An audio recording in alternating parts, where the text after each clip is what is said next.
Hello all my Eclipse friends around the world. I'm so glad you're here again.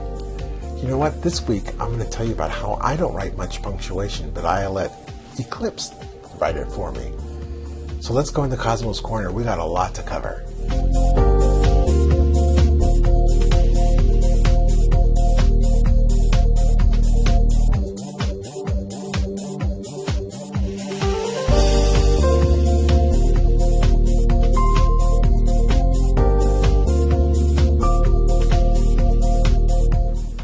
Okay, as promised, I have a lot of examples of how I let Eclipse pick the punctuation for me, and I hardly write any punctuation. So let's get right into it. We got a lot to cover. The first example I'm going to show you is the word ink and ink. So this is a conflict for me. It's not a problem. It resolves 99.9% of the time just right. But here's what I do. I put the comma before the ink, as well as I have what's known as a conditional punctuation, conditional comma, after the ink, which you write by curly bracket, comma, question mark, and close curly bracket. It kind of makes sense if you think it through as like, should there be a comma after ink or should there not be? Well, if you do it this way and ink comes up in the middle of a sentence, it's going to throw the comma in afterwards. Great conflict. This next one is right and right. Now I do semicolons for right, correct, is that right, is that correct, true, all those things. So here's an example of allowing my Eclipse to do the punctuation for me. I think many of us probably have this in there, but I want you to start thinking about other ways of doing it as well. How about well at the beginning of a sentence? How many times or phrases do you have a word or a phrase at the beginning of a sentence that takes a comma? So start thinking about that. Next time you hit a comma or a period, think about, I wonder if that can be a punctuation conflict of some kind. Sometimes it can. So when it sees well at the beginning of a sentence, it puts a comma. Great conflict.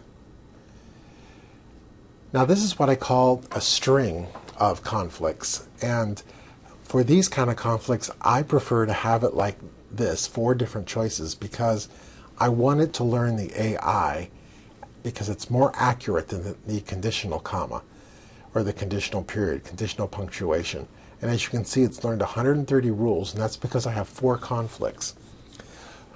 The other thing I wanted to show you about this is be consistent with these what I call string conflicts, string punctuation conflicts. So I have the punctuation before the comma, then the punctuation after, the punctuation around the whole phrase or word, and then just the word by itself.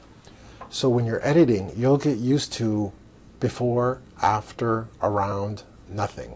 You'll get used to that pattern. And you'll see the same thing here. I'm just showing you some examples. In fact, before, after, around the whole phrase, and just the phrase by itself. This one's learned 57 rules. Same thing here. Doctor, before, after, around, and just the word by itself. So, as I showed you last week, sir, ma'am, doctor, judge, your honor, officer, sergeant, detective, magistrate, or whatever other phrases you can think of, nouns of addresses, do this type of pattern and it'll work for you. Now here is an example of where the conditional punctuation works much better, I have found, than putting just making it a conflict, and that is and I recall. Now I did and I, and he, and you. I did the and the pronouns, all with the conditional comma before it, and it works great. I also did the same thing with but I, but he, but she, but you, and it works amazing. It puts the comma in the middle of the sentence for me. Most of the time it's correct. So if it's higher than 75–80%, I'm putting it in because I like those odds. And instead of having to take the time, especially when things are rushing along, and having to hit that comma, I've already got it in my software. I'm more worried about getting the words down than I am the punctuation. Let the software worry about the punctuation. So in this instance, I write and I recall in one stroke, as you can see, but the conditional comma. Now there is one caveat to this one, is you're going to have to put in your dictionary the pronoun before the and whatever the pronoun is after the and. Meaning, if it were you and I, or she and I, those kind of things, what you're going to get if you don't do that is she, comma, and I. So just put those in you'll see them when they come up, or just put them in your dictionary already if you're going to do this kind of conditional comma. Is just go ahead and put them in your dictionary as a phrase, she and I, he and I, you and I, and then that will avoid the you, comma, and I comma in there. It looks kind of funny at first, but once you understand what it's doing, you can fix it really easily. And then the last one here is, I've seen a lot on the Facebook pages, how to get that comma in before the year. And this is how you do it. It's actually a great combination of the conflict with the comma in it and the conditional comma after the year, because if the year comes up in the middle of the sentence, you want to be able to have that comma in there as well. And then of course you always want to have just the word, the phrase, the number by itself sometimes. So this is a great conflict.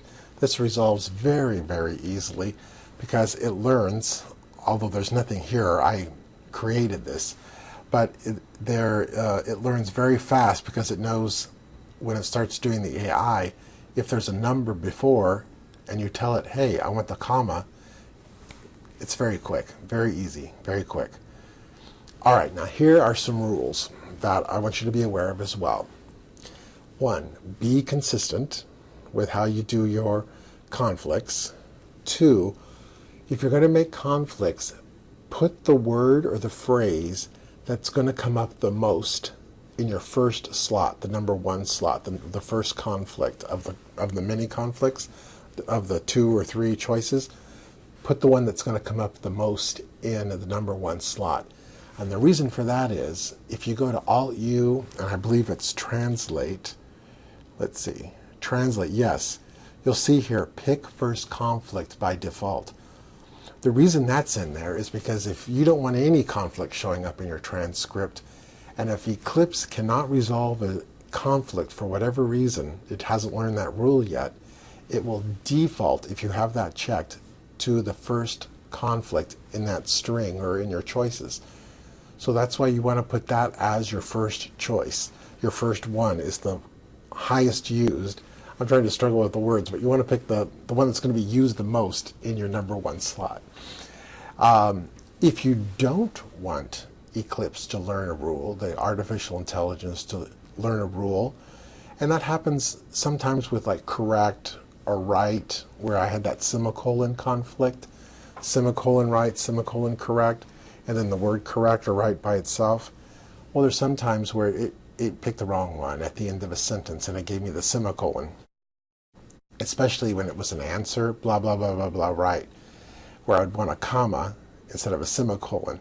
And so if you don't want it to learn that rule, because it'll screw up everything else, hit the Shift key and the correct conflict number that you want to use.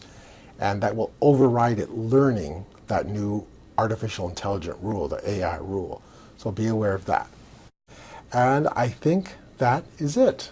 I think that's everything as far as, I got my little cheat sheet below the camera here.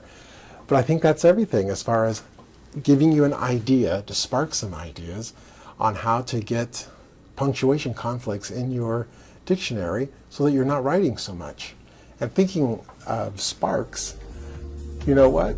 Next week is the 4th of July. So I want you to have a grand time on the 4th of July if you're here in America, and go out and see some fireworks. I know I am. So let's take the week off next week. And then the following week, we're going to be talking about slop strokes. Not sloppy strokes. Well, maybe yes, maybe sloppy strokes as well. But what is a slop stroke, and how does it work to your benefit to have a slop stroke, and what does it mean? So I'll see you in a couple of weeks, right here in Cosmo's Corner. Goodbye, everybody.